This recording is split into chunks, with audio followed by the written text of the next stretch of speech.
All right, Coach. Hard-fought game against a tough rival here tonight. I guess your take on the effort from the team. I think you just said it. I thought our effort was, excellent. First period, good in the second. 10 minutes of the third, not. We missed a couple assignments, and they capitalized and got it back in the third right to the end, and then couldn't finish it. So yeah, this one and the one the other night, those are ones we're hoping to get points in, and it's tough.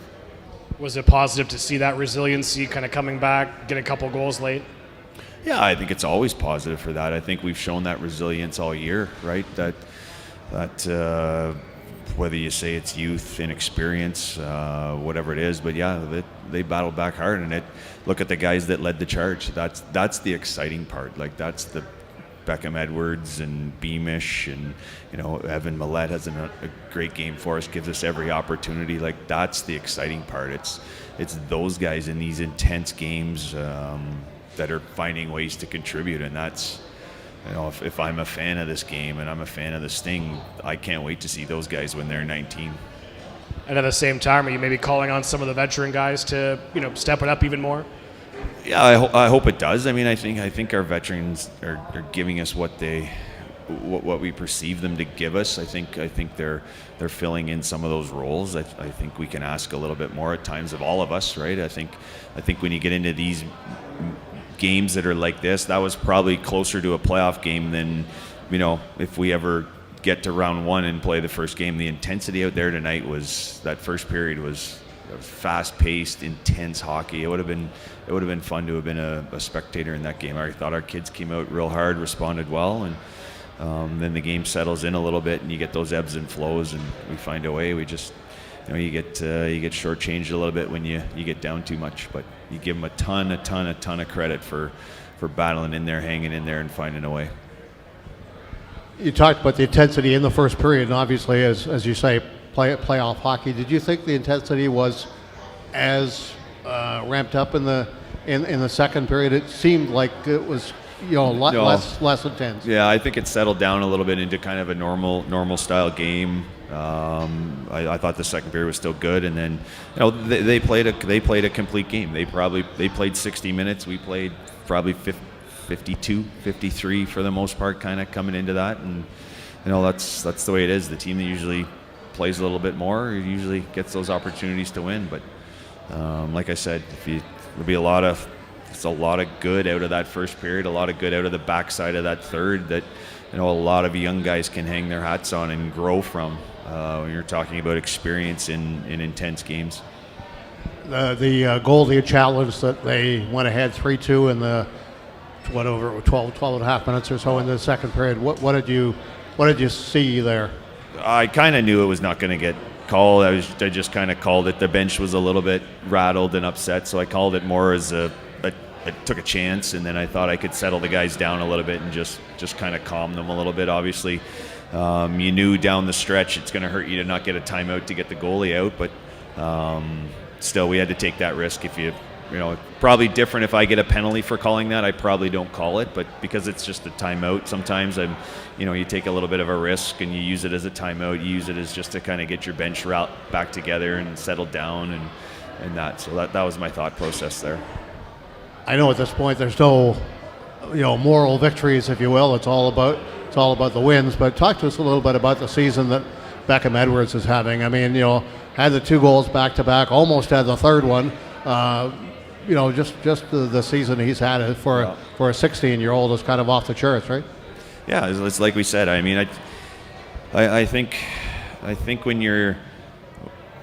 we are what we are, the moral victories I think are just as important as some of the wins. To see how those young guys have stepped up at moments that are critical and big, and the talk on Beck, his whole coming into the season, getting drafted, us finding a way to getting lucky enough to select them, was he scores big goals all the time, and they were bang on. That kid has scored massive goals all year for us, and he's he's still got so much to grow and so much to learn, but he finds a way to get a puck, and he finds a way with his release to get it to the net, and That's dangerous. That's very, very tough to teach, and it's something that, down the stretch as he continues to grow in his body, continues to learn the league, continues to, get chemistry with his line mates. He's played with almost everybody this year, and he just finds a way to, contribute with them, with Moses, with Beamish. He's in the middle, he's on the wing. Like he's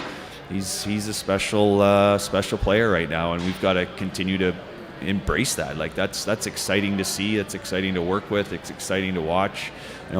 Dio's no different, right? He showed some flashes this year that have been great too. So it's if you're looking into the future, which we're not right now because we've got 4 games left that we've got to grind it out. But if you're looking into the future, you're like, I'm pretty excited to watch those kids play next year, the year after, and the year after.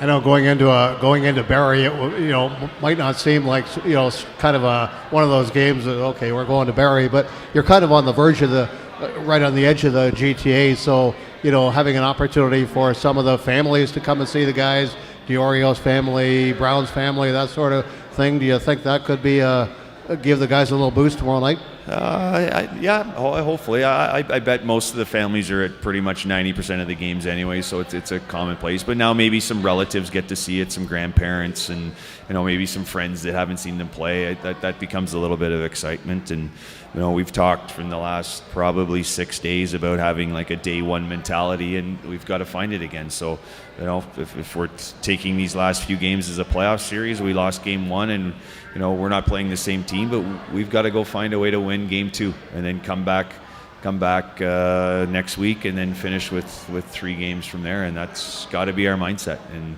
if we can play with that intensity for the rest of the season, I think we'll definitely be happy with where we end up. We'll definitely be happy with the things we're going to learn from that. And I hope they take the fact that wins and losses in games like this are inches, right? It's maybe that one stride that you don't get on the back check. You can't deflect that puck, or that shot that gets through that you maybe could have slid your foot in front of. That becomes so magnified, not in September, not in November, but in the second half. And we have to learn that, and I don't think we've fully learned it yet.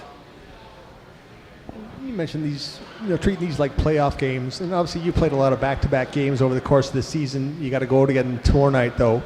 What is it like for these young guys having that kind of, playoff-like intensity in back-to-back games? Yeah, well, that's what it'll be, right? Like we talked about, the intensity out here was way higher than any other back-to-back. So now they've got to find a way to reset, fuel back up with some food, some cold tubs, and then tomorrow morning find energy to play like that again.